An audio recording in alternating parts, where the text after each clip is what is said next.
This is the book of Numbers, chapter 24, verse 20, and it reads, And when he looked upon Amalek, he took up his parable and said, Amalek was the first of the nations, but his latter end shall be that he perish forever. All praises to Yahweh, Bahashem, Yahweh Shai, Bahashem, Makakwadash. Double honors to the apostles and elders of great millstone who rule well in teaching us this 100% truth.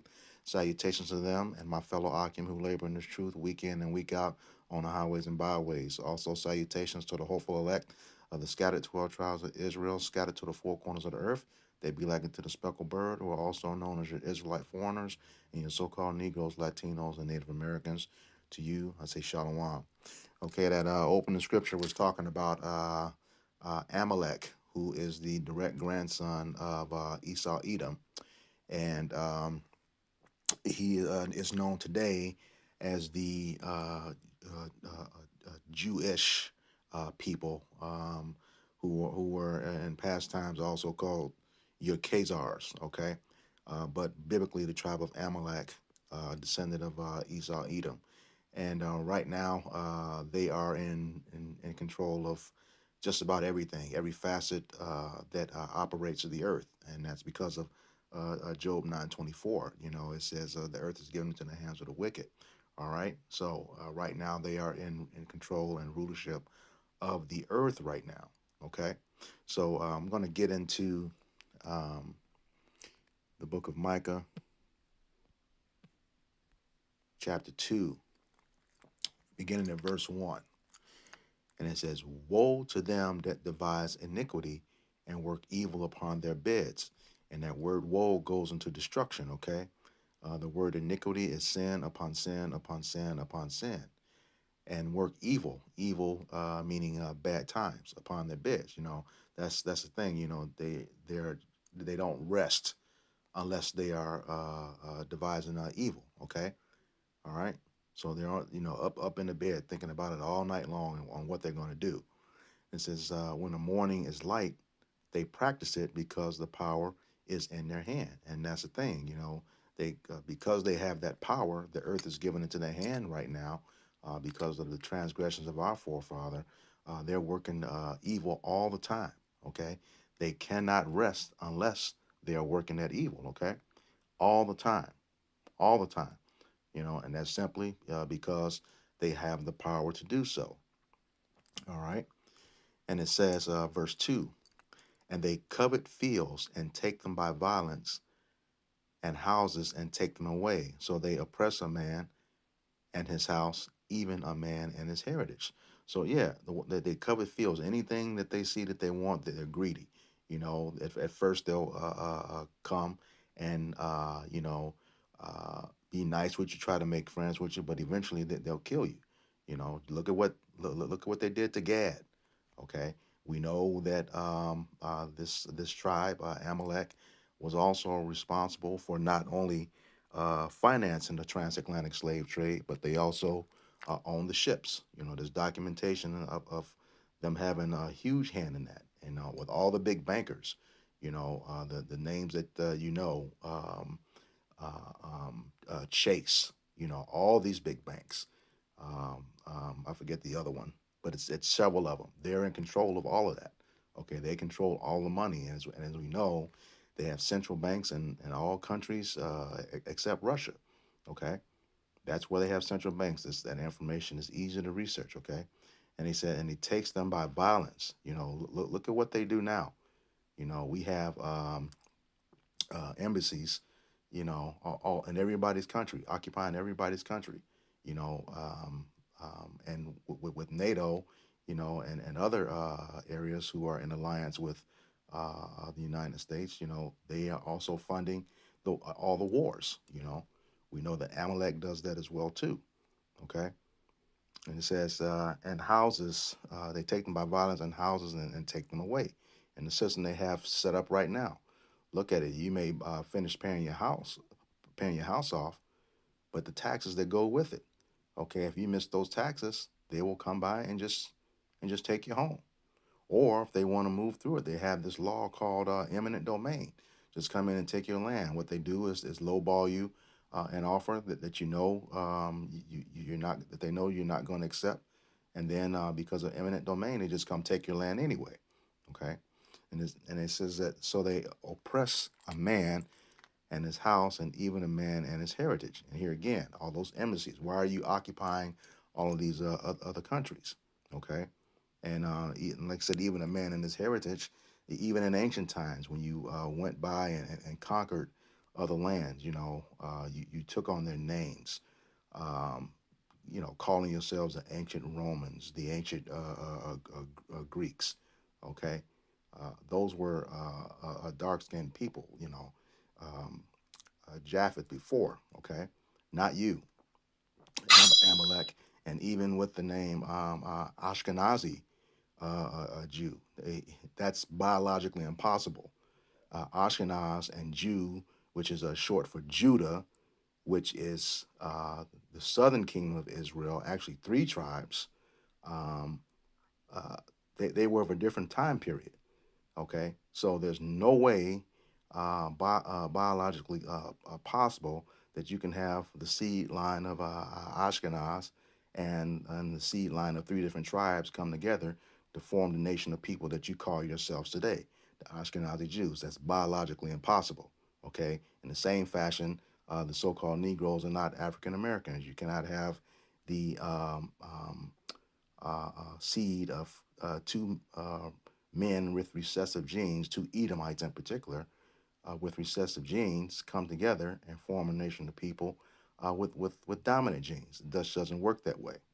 Okay, like I said, you take his heritage, and the biggest one that goes it's noticed, but they don't talk about it a lot, is when you coin the term um, anti-Semitic. So let's see what a Semite is. Hold on, got this article here. It's called "Got Questions," and I'll put a link of it uh, in the description box. It says, "Who are the Semites?" And the answer: Semites are a group of Near Eastern and African peoples descended from Shem, okay, called the father of the Semites. Shem was a son of Noah.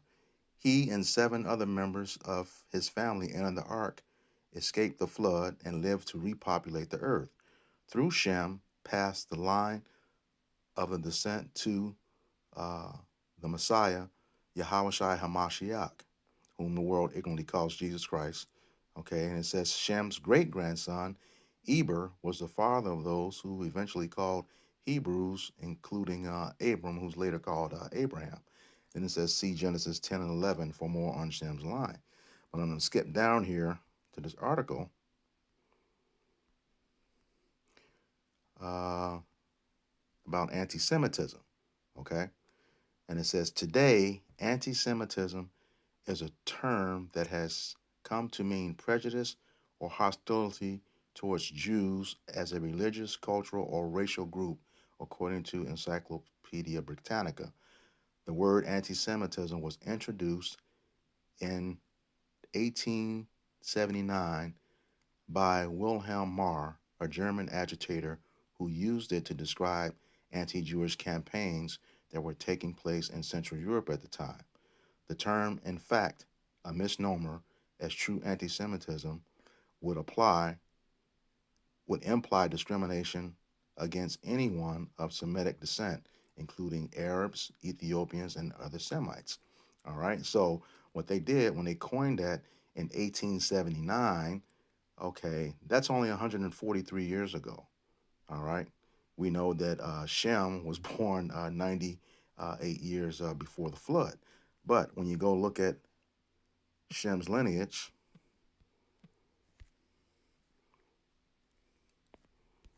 get that here. Okay. That's the lineage of Shem. Okay. All of these are progenitors of, their line of people under Shem. But it was Amalek, who's a direct grandson of Esau Edom. You'll see his Esau down at the center bottom of the page. He made it exclusive to um, the Ashkenazi Jews, or the Small Hats, as we call them, 1948ers. All right, and here's Esau's lineage here. You see Duke Amalek in the middle. Okay, and we know that the Amalekites were the first to attack the true people of Israel as we were exiting out of Egypt. Okay, and he also called Duke Amalek. You know, you have a lot of those still around today. You know, when you look at those royal families, they go by the names of Duke. All right, so let's get back to let's see here, and then to just a clip here, the greatest identity theft. You know, they're claiming to be us over in the land right now, and that lie is being exposed. I did a video a couple weeks ago where they said they were fulfilling prophecy, returning to the Holy Land according to uh, the prophets Isaiah and Jeremiah. I'll put that link in the description box as well too. All right, so here again, that's how they oppress a man, even his heritage. You know, even over here in the states, you know, you're just now having passing laws that you know there's no discrimination against how our natural hair growth. Okay, all right. Back in the days of corporate America, they used to have the men had to shave their beards. Okay, you couldn't have a beard or a goatee, you know, in corporate America. So, and they, of course, fund all of these places, okay? Fund all of those things. They have the media, you know, everything. They control the food, everything, which is what you're seeing right now, all right? Let's get back to Book of Micah.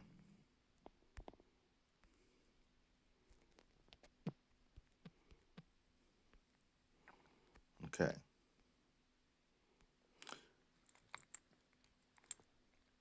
Chapter, Slakia, Micah chapter 2, verse 3.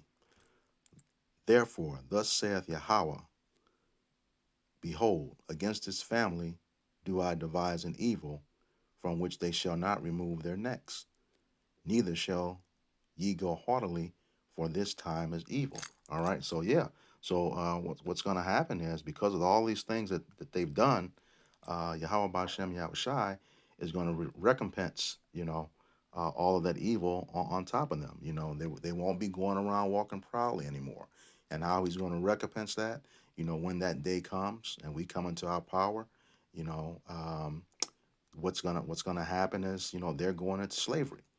Okay, Esau, Edom is going into slavery, chiefly Amalek. Okay, and as a matter of fact, all the nations are going into it, but Esau, Edom is going to get it the worst. Okay, according to Obadiah 1:18 and Revelations 18:5 and 6. Okay, they're going to get it worse and get it double. You know, all the nations who ever put their hands on us are going to catch hell, you know, when this time comes. But like it says, you know, it's going to be a terrible time for them because Revelation 18 says it's going to be awarded unto them double. Let me just grab that right quick. Revelation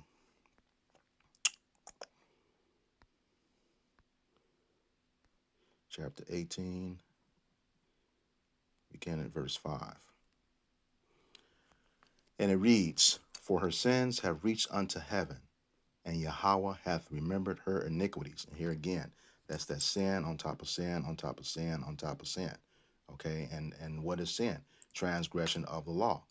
You know, when you look at the history of Esau, Edom, chiefly Amalek, they have broken every law according to the scriptures, and done it, you know, with great pride and great arrogance. All right, and then it goes on, verse 6.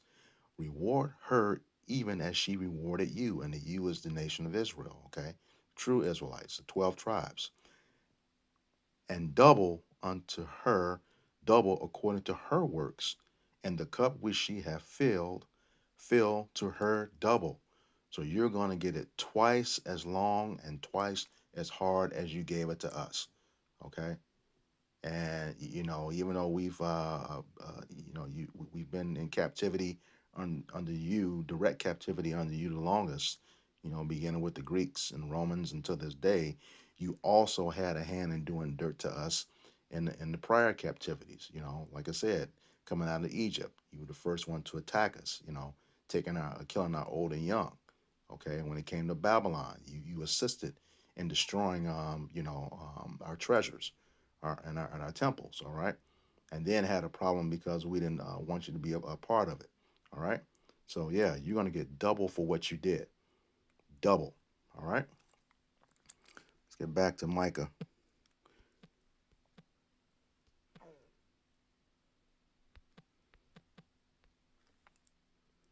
All right, Micah chapter 2.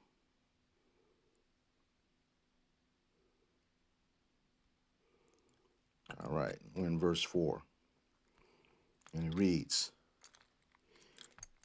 in that day shall one take up a parable against you and lament with a doleful lamentation, and say, we be utterly spoiled. He hath changed the portion of my people. How hath he removed it from me? Turning away, he hath divided our fields. And that's just it. You all took our lands, and now, according in this scripture here, you're making fun of us, you know, because you took our land. Everything that we try to prosper in, you come along and destroy it, or you fund it. Okay, came and making fun of us and taking our land, and the scriptures prophesy that.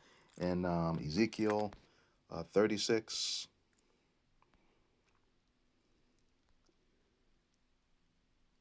36, begin at verse 1, and it reads, also thou son of man, prophesy unto the mountains of Israel, and say, ye mountains of Israel, hear the word of Yahweh. Verse 2, thus saith Yahweh our power, because the enemy said against you, aha, even the high Slakia, aha, even the ancient high places are ours in possession. And right now you're in that land, okay? Right now, and you're laughing about it, okay? And it's funny, this part here, in this particular scripture, verse 2, aha, if you remember the scene in Coming to America, Eddie Murphy played one of the small head characters in the barbershop. And that's the same word, he used, aha, aha, just like that. All right. But even though that's the case right now, the signs are here, Amalek, and all you nations that have put your hands on us, chiefly Esau, Edom. The signs are here. We saw that huge chariot sighting last week on that NASA screen that the Iscarite was, he didn't know what was going on. But, those who understand, what is happening in these times know exactly what it was. Those are the chariots of Israel. And it is apparently the fathership that's spoken of in Second Ezra, okay? So, yeah, just remember, Amalek, Manifest Destiny has a part two, and you're not going to like it. All right. I'm going to close off with the book of Deuteronomy, chapter 25, beginning at verse 17. And it reads, remember what Amalek did unto thee by the way, when ye were come forth out of Egypt. Verse 18, how he met thee by the way, and smote the hindmost of thee, even all that were feeble behind thee, when thou wast faint and weary, and he feared not Yahweh. Okay, now this the word had, at this time the word had gone around, that they knew what the Most High did. Okay, how great his power was, but Amalek did not fear him. Okay, he knows that these are the chosen people. Okay, we are the chosen people, the so-called Negroes, Latinos, and Native Americans, the 12 tribes of Israel. He knows that, but because there was no fear in him, he came up and attacked Yahweh Bashem, Yahweh Shai's people. Okay, and still doing it to this day. With everything that's going on right now, you got these uh, medical anomalies. I'll say it that way, being put out, and also the medical remedies being put out. Either way, uh, the entire intent is to decimate uh, um, um, Jake, okay, the nation of Israel. All right, verse 19, and it reads, Therefore it shall be, when Yahweh thy power hath given thee rest from all thine enemies round about, in the land which Yahweh thy power giveth thee for an inheritance to possess it, thou shalt blot out the remembrance of Amalek from under heaven, and shalt not forget it.